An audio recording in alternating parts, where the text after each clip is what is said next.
সব লিঙ্ক হচ্ছে পশ্চিমবঙ্গে। তার কারণ পশ্চিমবঙ্গে বাসন্তী এক্সপ্রেসওয়ে আর কামালগাজীর মোড় থেকে যে রাস্তা গোসাবার ঘাট পর্যন্ত গেছে ক্যানিং হয়ে, এই রাস্তা দুটো জঙ্গিদের হাতে চলে গেছে, কমপ্লিটলি জঙ্গিদের হাতে গেছে due to Trinamool Congress, Mamata Banerjee vote ব্যাংকের রাজনীতি। সবাই গেছে এই দিক দিয়ে। 13টা দ্বীপ আছে গোসাবাতে,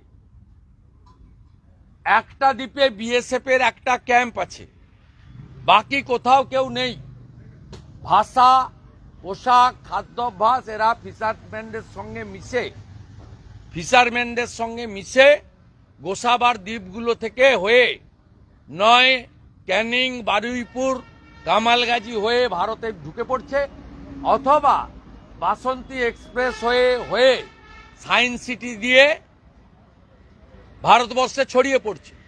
আপনাদের মনে আছে 2022 সালে বারুইপুরে লালটু শেখ এবং আব্দুল মান্নান ধরা পড়েছিল। দুজনেরই নাম বদল করে হিন্দু নামে 17টা এপিক এবং আধার কার্ড উদ্ধার হয়েছিল ওখানে। আপনারা জানেন বারুইপুরে বাসা ভাড়া নিয়ে থাকতেন, পুরো মুক্তাঞ্চল হয়ে গেছে এবং এখানকার পুলিশ টাকা তুলতে আর তৃণমূলের হয়ে ভোট লুট করতে ব্যস্ত। আর যদি নামের সঙ্গে লালটু শেখ বা আব্দুল মান্নানের মতো হয়, জাভেদ মুন্সির মতো হয়, যদি নামে ছোঁয়া থাকে, তাহলে গ্রেপ্তার করা তো দূরের কথা, মাথায় হেলমেটও লাগবে না, হেলমেটেও ছাড় আছে। এখানে পরিষ্কার কথা, মুসলিম লীগ ট্যুর সরকার চলছে। এই জঙ্গিবাদ, মৌলবাদ তাদেরকে বাঁচিয়ে রেখেছেন মমতা বন্দ্যোপাধ্যায়। তারা ভোট লুট করে, তৃণমূলকে ভোটে জেতায়। তৃণমূল নেতাদের যখন মিছিল মিটিংয়ে লোক দরকার হয়, গাড়ি ভাড়া দিতে হয় না, এরা পাবলিক ক্রাউড সাপ্লাই দেয়। যে সাপ্লাই গত মাসে এখানে আপনারা দেখেছেন, এ মাসে দেখেছেন যে সিদ্দিকুল্লাহ চৌধুরী 8 বছর, 10 বছর, 12 বছরের মাদ্রাসার বাচ্চাগুলোকে নিয়েছে এইখানে কি মিথ্যা মিথ্যা কথাগুলো বলে গেলেন রানী রাসমণি রোডে।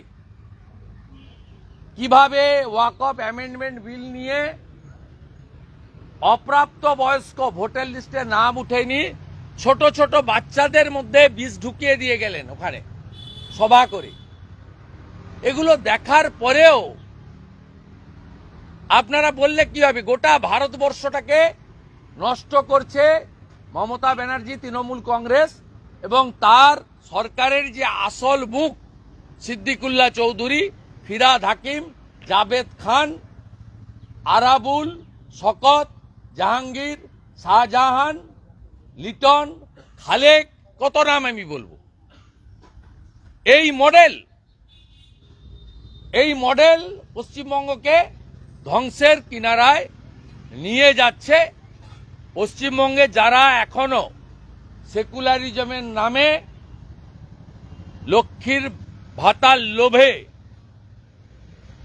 এখনো যারা বলছেন ধর্ম যার যার, উৎসব সবার, তারা ভাবুন আমরা ভেবেছি বলেই তৃণমূল ছেড়ে আমরা বিজেপিতে এসেছি। ক্যানিংয়ের যাকে ধরেছে তার থেকে এমন কিছু নথি পেয়েছে পুলিশ যে তাতে বলা হচ্ছে যে বড় ধরনের হামলার ছক তারা করতে পারে। ও তো জম্মু কাশ্মীর পুলিশ ধরেছে, বেঙ্গল পুলিশের তো ক্রেডিট নেই। আজকে 1.5 বছর ধরে হরিহর পাড়ায় ভারত বিরোধী জিগির তুলে মাদ্রাসা চালাচ্ছে। ভোটার লিস্টের নাম আছে, যে নাম তুলেছিল ওই বিডিওকে এক্ষুনি অ্যারেস্ট করা উচিত, ইউএপিএ অ্যাক্ট লাগিয়ে। যে বিডিও নাম তুলেছেন তাকে ধরা উচিত, ঠিক জায়গায় যাচ্ছে না। ওটাও তো আসাম পুলিশ এসে করেছে। আমি আপনাকে বলছি, পুলিশকে এমন প্যানিক করে রাখা হয়েছে,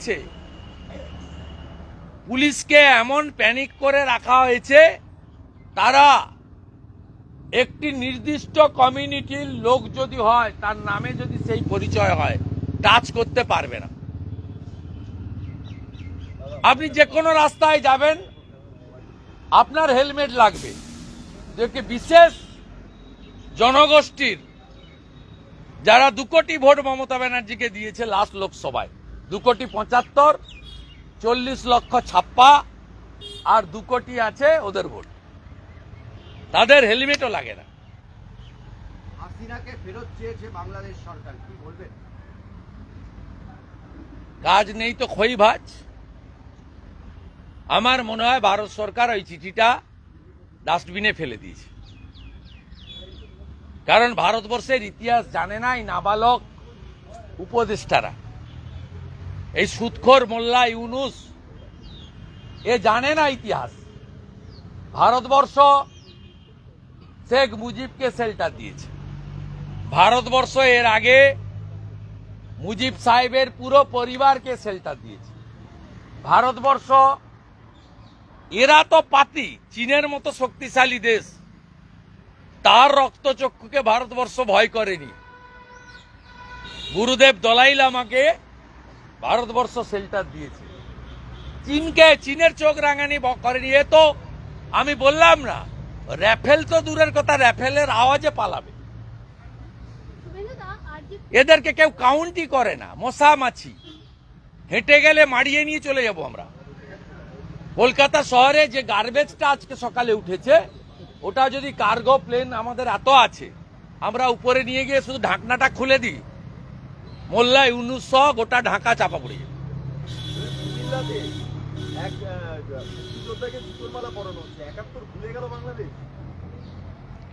যারা জুতোর মালা পরিয়েছে তাদেরকে ওই গোলাম নিজামীর মতো দড়ি পড়তে হবে।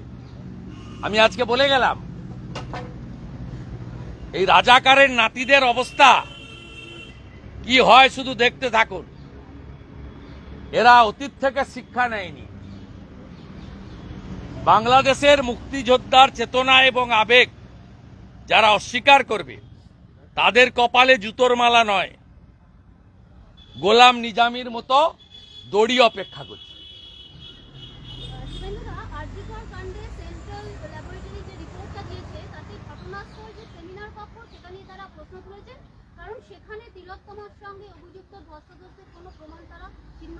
সিএফএসএল রিপোর্ট আমরা দেখেছি, মিডিয়ার মাধ্যমে জেনেছি।